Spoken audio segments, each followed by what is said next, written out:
So, as you may be aware, many people still believe 9/11 was faked. Some think mass shootings are faked. Some think the moon landing was faked. Some think DARPA is using sound waves as mind control. Some think contrails that come off of planes are government chemicals. Some think AIDS was man-made. Some think Obama was born in Kenya. Some think the UN is plotting to take over the US. Some think the human race is being subjugated by evil lizard people from space and their mothership is hidden under the Federal Reserve. My own dad believes that the fluoride in the water supply is being used to suppress our latent telekinesis. So, many of us, when we hear about these things, we find ourselves asking time and time again, why? Why do people believe this shit? Even putting aside the question of evidence, believing in anything like this, it's a pretty scary way of looking at the world. I mean, you try to put yourself in the shoes of people who really are into some of this stuff, and the sheer isolation and fear that they must live with on a day-to-day basis has got to be just absolutely devastating. So, why?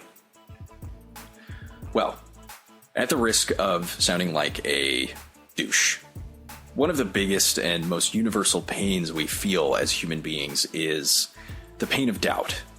The pain of uncertainty, of not knowing. Bad things happen and we want to understand why, but life is chaos. And I don't mean that in a vague cosmic sense. I'm not trying to be Mr. Oh yeah guys, I read Nietzsche, I'm so edified and deep now, I read a book, I don't want to be that guy. I'm just making an observation about society. It's chaotic. Things happen in the world, they're complex, they're hard to predict, they're hard to make sense of. Things like this fill us with doubt. And that, ultimately, I think, is what conspiracy theories help with for some people. They give us clarity. They give us someone to blame. It's actually the same reason why people become political extremists and why there's actually sort of a weird, blurry line between politically extreme ideation and conspiratorial thinking. What extremists and conspiracy theorists have in common is that they both apply these broad formulaic explanations to complicated and poorly defined problems. They see things in terms of these crisp narratives with black and white morality. And again, like I said, someone to blame. People get swept up in the intellectual parsimony of these big dramatic explanations for things, and it doesn't matter whether they're actually true or not. See, doubt is a specter that hangs over all of us.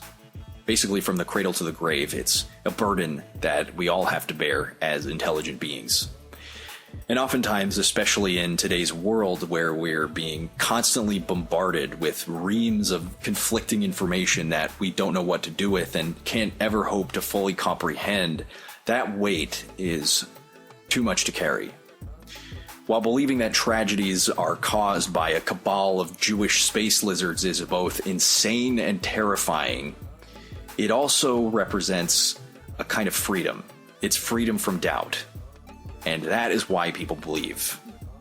That, or they're just fucking nuts, I guess. Either way. Anyhow, I'm done.